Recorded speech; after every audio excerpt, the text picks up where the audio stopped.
पुण्यात एका 26 वर्षीय तरुणीवर बलात्कार झाल्याची घटना घडली। पुण्यातील स्वारगेट एसटी डेपोमध्ये असलेल्या शिवशाही बसमध्ये तिच्यावर अतिप्रसंग करण्यात आला।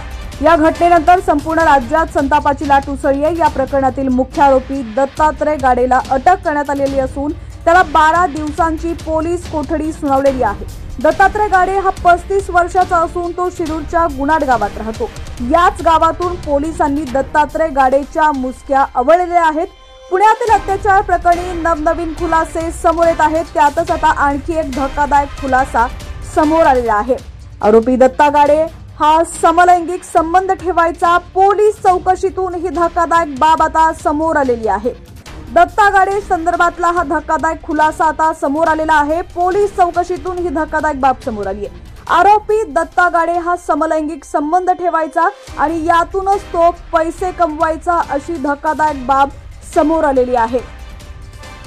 आरोपी दत्ता गाडेला पोलिसांनी पकडलेला आहे आणि त्याला 12 दिवसांची पोलीस कोठडी सुनावण्यात आलेली आहे। दरम्यान आरोपी आणि सदर तरुणीची 31 दिवसांपासून ओळख असल्याचं देखील ॲडव्होकेट सुमित पोटे यांनी सांगितलेलं आहे। तसंच त्या महिलेला मी 7,500 रुपये रोख स्वरूपात दिलेले आहेत।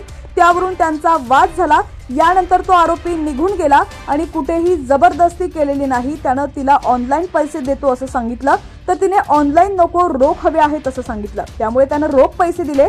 माझं आणि आरोपीचं युतिवादानंतर बोलणं झालं, त्यामुळे मी याबद्दल कोर्टाला काहीही सांगितलं नाही अशी माहिती देखील ॲडव्होकेट सुमित पोटे यांनी दिलेली आहे।